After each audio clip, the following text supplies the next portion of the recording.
तो प्रेम से बोलिए जय गुरुदेव। सबसे पहले युग परिवर्तक परम संत बाबा जय गुरुदेव जी महाराज इनके चरणों में अरबों खरबों प्रणाम। ईश्वर भगवान और उनकी दृश्य अदृश्य शक्तियों को कोटि कोटि प्रणाम। आदरणीय अन्ना जी और दादाजी इनको भी मेरा प्रेम पूर्वक जय गुरुदेव। साथ ही साथ यहाँ पर उपस्थित लोंडवे गांव के सभी माता पिता भाई बहनों को और शाकाहार प्रचार में चलने वाले सभी माता पिता भाई बहनों को और शादी में आए हुए सभी रिश्तेदार और दूर दराज से आए हुए प्रेमियों को बड़े प्रेम के साथ जय गुरुदेव।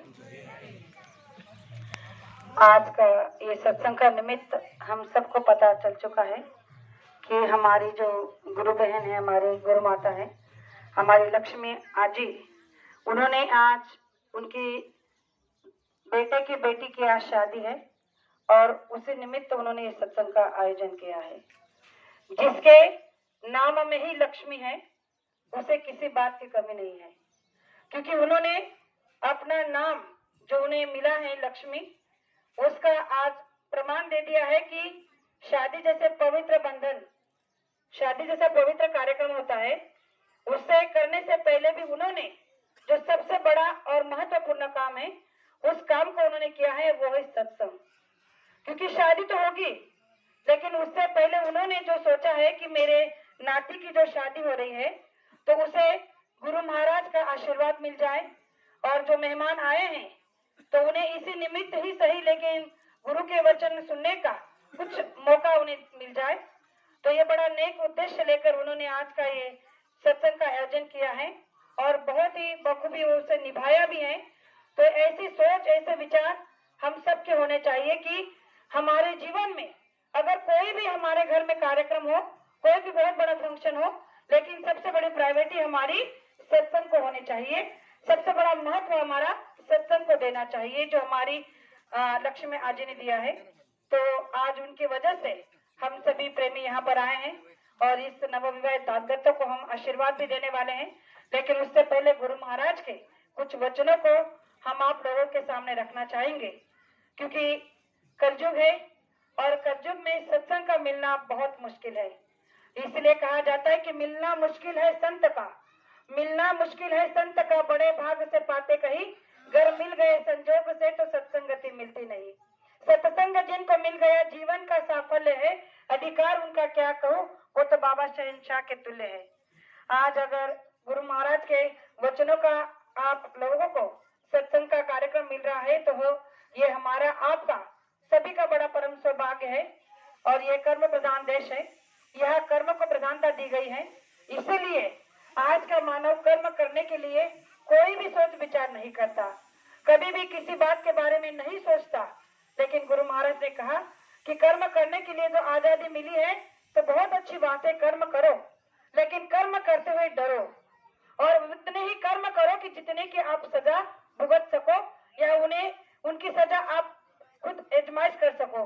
तो प्रेमियों, आप कहोगे कि कर्म की ऐसी कौन सी सजा मिलेगी, ये तो कर्म प्रधान देश आपने कहा, तो फिर कर्म करने के लिए क्यों सोचना चाहिए। तो प्रेमियों, हम जो भी कर्म करते हैं उसका भुगतान हमको यही करना पड़ता है और इसीलिए इसका विधान यहाँ पर रखा गया है। तो गुरु महाराज ने एक प्रमाण देते हुए समझाने की कोशिश की थी कि एक प्रेमी था, सत्संगी था, बड़े दिनों से उसने गुरु महाराज से नामदान लिया था और कुछ साल वर्ष बीतने के बाद उसे अचानक से उसके 3 बहुत बड़े बड़े मेजर ऑपरेशन हुए और 5 छोटे मोटे माइनर ऑपरेशन हुए। अब वो 6 महीने बेड पर था और 6 महीने से अपनी पीड़ा को सहन कर रहा था, बर्दाश्त कर रहा था। लेकिन पीड़ा जब बर्दाश्त के बाहर हुई तो वो गुरु महाराज से विनती प्रार्थना करने लगा कि मैं तो आपका जीव हूँ, जिस दिन से मैंने होश संभाला, आपसे नामदान लिया, तो मैंने सेवा किया, सत्संग किया, जो भी मैंने मतलब ईमानदारी मेहनत से काम किया, कभी परसरी पर नजर नहीं रखी, कोई भी ऐसा गलत काम नहीं किया कि जिसकी मुझे सजा मिलनी चाहिए थी। लेकिन मैं 6 महीने से बेड पर हूँ, तो ऐसी कौन सी सजा आप मुझे दे रहे हो, ऐसा कौन सा मेरा कर्म था कि जिसकी सजा मुझे इस तरह से भुगतनी पड़ रही है। और वो गुरु महाराज को दोषारोप कर रहा था, रो रहा था कि मैं इतने साल से आपका सत्संगी हूँ, लेकिन मेरी इस तकलीफ की वजह क्या है, जरा आप मुझे समझा दो। तो एक दिन वो सो रहा था और सोते हुए गुरु महाराज ने उसे सपना दिखाया कि वो जब छोटा था तो स्कूल में जा रहा था, तो दोस्तों के साथ मिलकर उसने एक छोटे से तालाब से, जो स्कूल के रास्ते में लगता था एक तालाब, उस तालाब में से एक मेंढक को निकाल लिया और उस मेंढक को कहीं ले जाकर अपने दोस्तों के साथ मस्ती मजाक में उसने जो है ब्लेड से उसको काट दिया। कभी हाथ काटा, कभी पैर काटा, कभी पेट काटा, कभी जो जो उसने उसके पार्ट काटे थे उसी का कर्म बन गया। और जब वो बड़ा हुआ, सत्संगी हुआ, गुरु महाराज से नामदान लिया, तो कई वर्षों के बाद उसके कर्म उसे भुगतने पड़े और उसी तरह उसके 3 बड़े माइनर ऑपरेशन हुए और 5 छोटे छोटे। तो जब उसने वो ख्वाब और सपना देखा तो उठकर बैठ गया, गुरु महाराज के आगे रोने लगा और धन्यवाद और पश्चाताप करने लगा कि आप कितने परम सौभाग्यशाली हो मैं, कि आप जैसे गुरु मुझे गुरु के रूप में मिले हैं। तो ये मेरा परम सौभाग्य है कि आपने मेरे वो बचपन में किए हुए, अनजान में किए हुए कर्म को मेरे सामने लाकर खड़ा कर दिया और उसी की सजा आज मुझे मिल रही है। तो गुरु महाराज ने कहा कि जो कर्म उसने बचपन में कर दिया था, जो अनजाने में कर दिया था, उसकी भी सजा हमें यहाँ मिलती है, क्योंकि ये देश कर्म प्रधान है। पहले ही कहा कि ये कर्म प्रधान देश है, इसीलिए गुरु महाराज ने कहा कि कर्म ऐसे करो कि जो आपसे भुगतता जाए।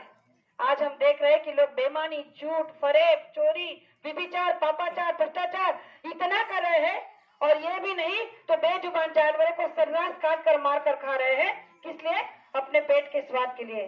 तो गुरु महाराज ने कहा कि जिन जिन बकरियों को, बकरे को, मुर्गी को, मछली को, यानी कि जो भी जानवर पशु आप काट कर मार कर खाओगे, उसी तरह आपको एक दिन काटा जाएगा, जलाया जाएगा, तड़पा तड़पा कर मारा जाएगा।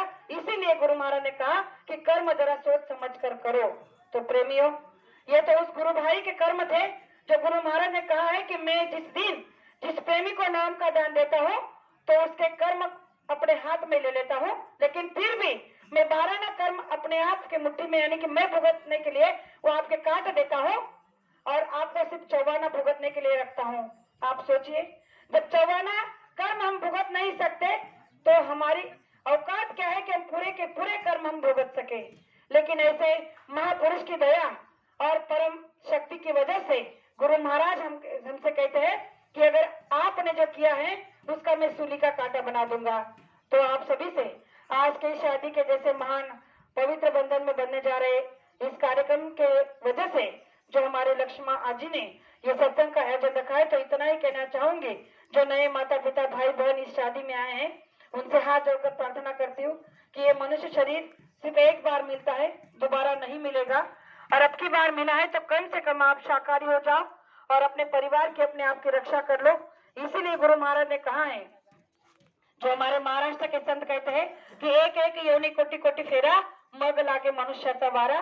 तो इस मनुष्य शरीर में आने के लिए हमने एक एक योनि में करोड़ों बार जन्म लिया है, करोड़ों बार मरे हैं, तब जाकर आपकी बार ये मनुष्य शरीर मिला है और अब की बार जाने के बाद फिर से मिलेगा, इसकी कोई गारंटी नहीं। तो कर्म का भुगतान इतना आसान और सहज नहीं जो हम समझ लेते हैं। तो कर्म करने से पहले 10 बार नहीं 100 बार सोचना और फिर कर्म करने के लिए तैयार रहना। तो 2 बातें आपके सामने रखी, हो सकता हो कहने में एक शब्द ऐसा निकल गया हो जो नहीं कहना चाहिए था, तो आपकी छोटी बेटी समझकर माफ करना, इसे आशा करती हूँ और मेरे 2 शब्द को यही विराम देना चाहती हूँ। जय